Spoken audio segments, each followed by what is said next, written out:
So the number and the type of cars on Polish roads has changed a lot in the last 10 or 15 years. And part of that change has been the near disappearance. They're not totally gone, but the near disappearance of some cars that had like a Polish element to their design and production. And they weren't necessarily Polish cars, something that we'll explain in just a minute, but they had some connection to Polish society and culture in a way that cars today don't have. Now, Poland doesn't really have a tradition of a native automotive industry. There's no Polish Henry Ford or anything like the situation in Germany or France about 120 years ago when a lot of companies were starting, car companies. Now, of course, there are historical reasons for the lack of Polish companies, but the Polish auto industry has always been strongly tied to investments in cooperation from other countries. The oldest name in Polish, in the world of Polish vehicle manufacturing is Ursus, which was founded in 1893. But they mostly built parts and engines for the Russian military before they focused on tractors after the First World War, something they still make today, as a matter of fact. Now, manufacturing cars for the consumer market in Poland didn't start until 1948 with the establishment of the Fabryka Samochodów Osobowych, or FSO for short. It basically translates to passenger automobile factory. Now, these were communist times, of course, and the commies, they love heavy industry, so setting up FSO was a priority. Also, starting FSO was a political statement because it showed that the Soviet Union was helping Poland to recover from the war, and it was simply a matter of prestige for Poland to have its own car brand. Now, it takes a long time to design a car, so to save time, FSO was given the license to make a slightly altered version of an existing Soviet car called the Pobeda, or Victory. The Polish version was called the Warszawa, and it looked a lot like most cars looked in the late 1940s, with just a slight Marxist-Leninist twist. Now, the same was true of another model from those early days called the Syrena. So right from the start, cars in Poland were made with a strong element of foreign investment. Let me bring the guys in here for just a second before I keep going. Josh, any recollection or any idea of what the Warszawa or Syrena looks like? Yeah, I know exactly those what they old look school like. sedans, kind of classy. They look like, as been the case throughout kind of communist history, like the equivalent American model of about 10, 12 years previously. A little bit behind the rest of the auto world. Yeah, for sure. And exactly. A lot less well appointed. Dr. Mike, any experience in the backseat of a Warszawa? Actually, I don't think there are some things that I don't want to have, on record. So let's just. But yes, I recognize the cars as well. They have those curves. They kind of have that kind of aerodynamic shape that you remember more from the 30s. I like the look. I think it's cool. No, they're a classic looking car. I mean, Syrena's also very handsome. I mean, maybe their engine and all that not so great, like from an engineering standpoint, but their look was nice. Well, this foreign kind of element in the Polish car industry continued in 1965 when FSO and the Polish government signed a license agreement with the Italian auto manufacturer Fiat to produce certain models in Poland under the brand Polski Fiat. Makes sense, right? And this new partnership between FSO and Fiat produced the Polski Fiat 125. The 125, which was supposed to replace the Warszawa, which by this time had a design that was almost 20 years old. Now, the Polski Fiat 125 was based on the regular Fiat 125 from Italy, but it was simplified, which means that they made it with fewer options and cheaper parts. Four-door model that was manufactured until 1991 with very few changes to its basic design during its 24-year production life. Now, it's important to remember, now this was a time in Poland when companies, such as there was a government basically, but companies, they really didn't have to respond to or even be aware of things like style or consumer preferences. They're kind of like stuck in time, and that's why we didn't see a lot of changes. Josh, you know something about the Fiat 125. Well, I do actually, and it's always kind of amused me somewhat the whole kind of history of this. Where to start, really? I mean, one of the things I remember from quite an early age is one of my school friends, his father, who was a dentist, which meant that, he was kind of probably quite comfortably off. And I remember he got a brand new Fiat 125 Special. Now, this was a cut above your average kind of family saloon. This had, it had like individual vanity lights in the rear. It had velour upholstery. It had a center armrest that pulled down in the back seats. It had all kinds of luxury appointments. Many years later, a good friend of mine just as we left school, passed his driving test and got a second-hand Fiat 125 Special. Could do 105 miles an hour. Very, very comfortable. Very well appointed. It was a great car. And then superficially across the other side of Europe, you had the Polski Fiat 125, or the Russian equivalent, the Zhiguli or Lada. Lada, yeah. And, the body shell looked the same. The rear suspension was vastly simplified. The gearbox was vastly simplified. Suspension notoriously bad in these cars. Well, it's really just like a kart spring suspension. Yeah. There's nothing sophisticated about it whatsoever.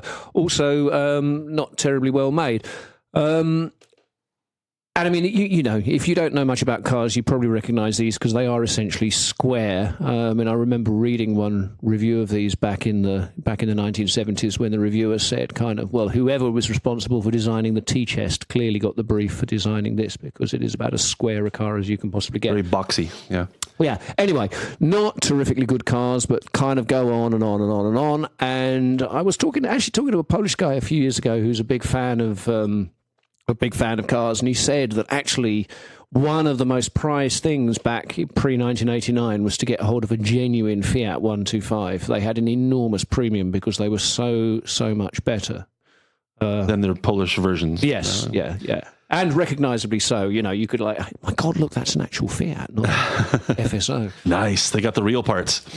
All right, this brings us to perhaps the most iconic Polish car of all, the Polish, the Fiat 126, so the Polski Fiat 126, which was the smaller budget alternative to the Fiat 125.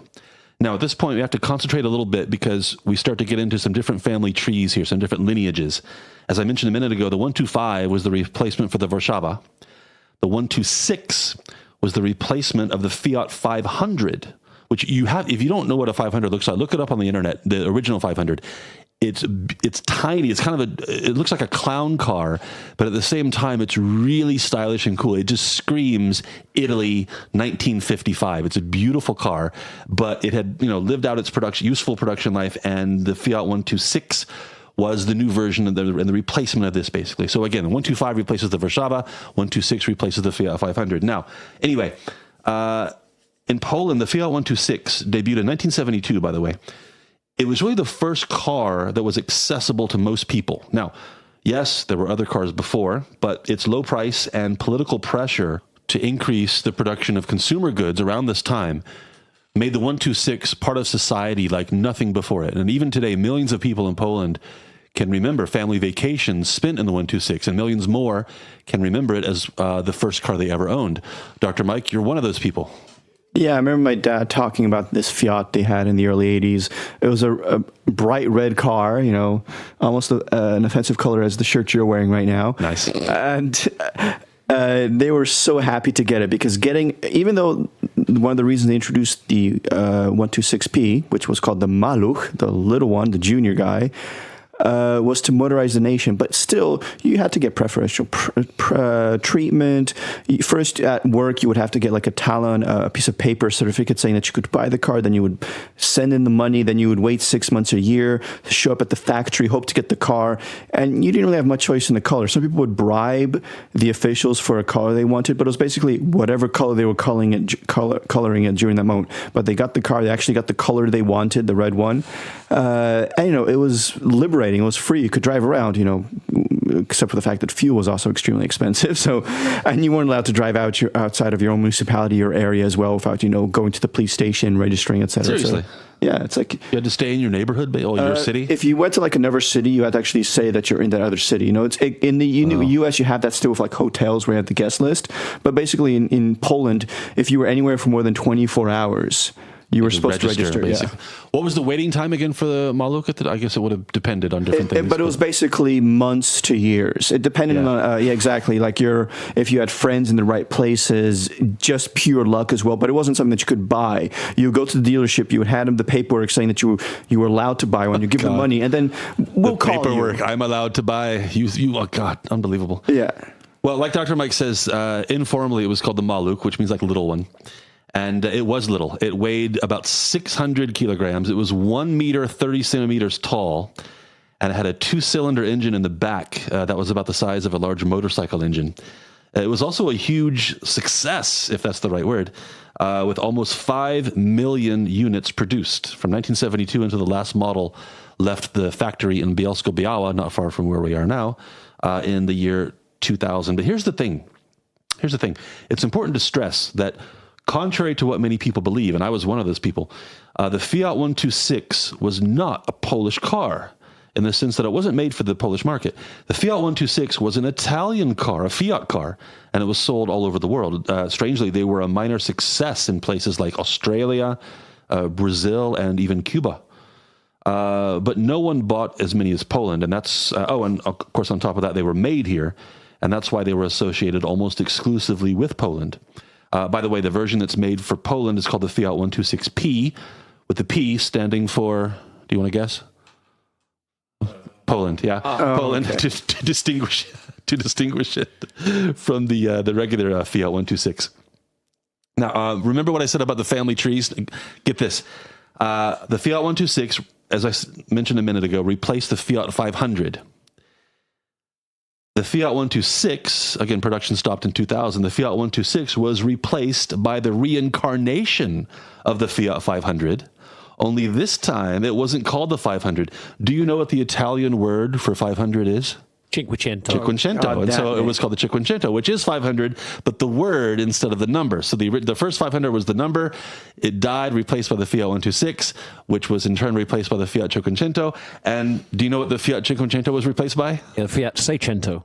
No, the 500. Not exactly. It was replaced by the 500, the number 500, which we have today. You can go buy a Fiat 5, a new Fiat 500 so basically, right in now. Italian, when you're saying it, it's always the same name that you say out loud. I guess it is, yeah.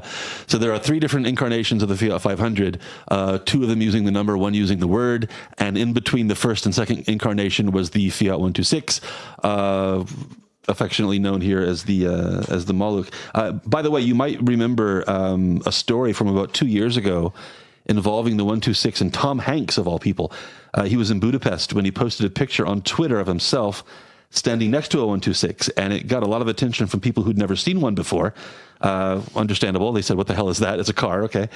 Well, a woman from Bielsko-Biała, where the car was made, she got a crowdfunding effort together, and she bought a 126, restored it, and delivered it to Tom Hanks in California. I mean, like, she personally delivered it.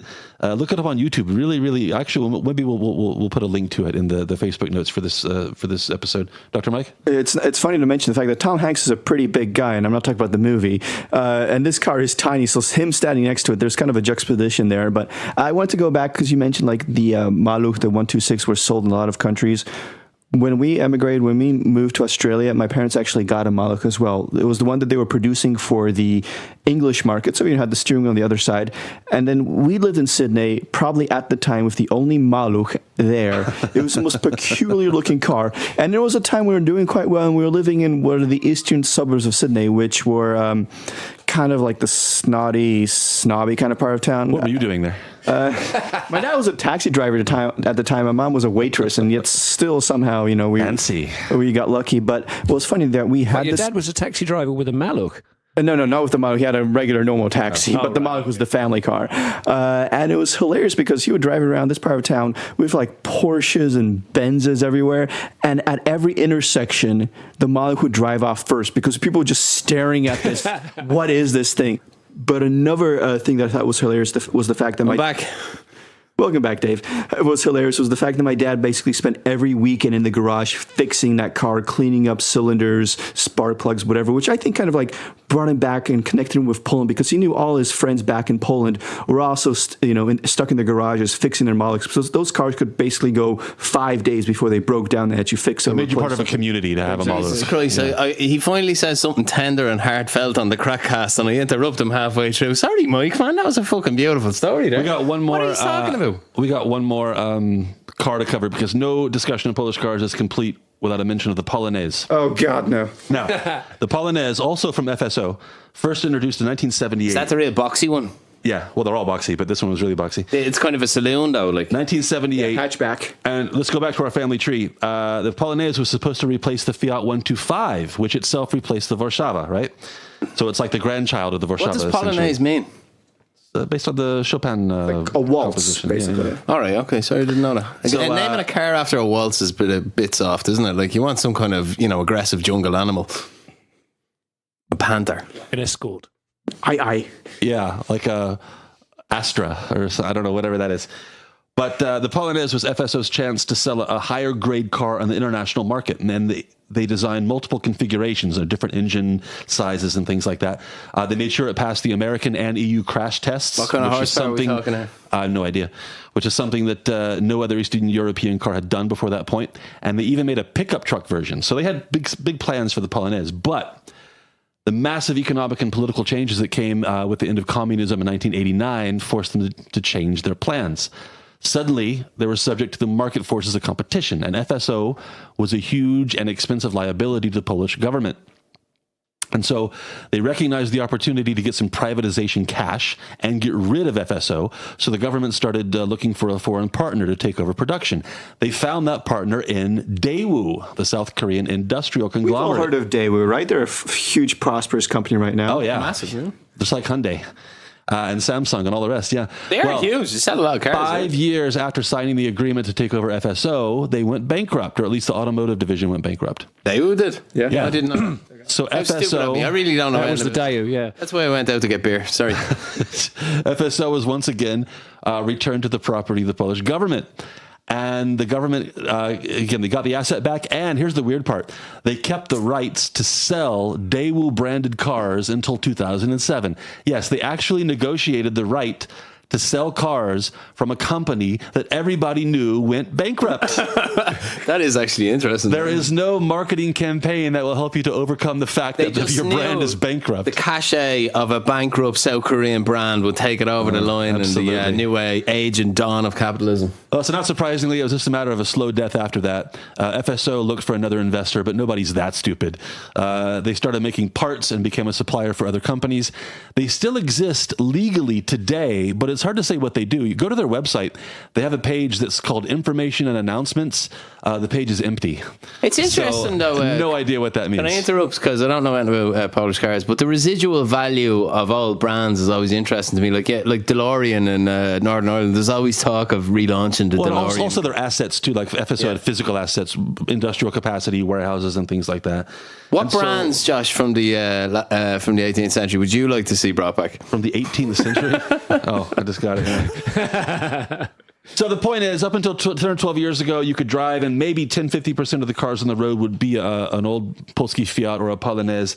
That percentage is down to low single digits these days. And I think 5-10 years in the future, it'll be something you only see in a museum, which is too bad because we've lost... We're hipsters in them. We've lost a little something, yeah. Well, I think, the Malaks, there'll probably be a kind of a residual kind of collector's thing for that. Like a Reddit community of right. people who like to soup them up, that you put racing spoilers on them. And despite all of my bad mouthing of the Polski Fiat 125, I think there's also some kind of, actually, because somewhat ironically, although they were much better cars, the Italian Fiat 125s were all made during that time. And actually, we didn't really touch upon this, but there was an interesting thing that kind of is in the course of Fiat's tie-up with not just FSO, but also with the Russian manufacturers, Lada and Zhiguli.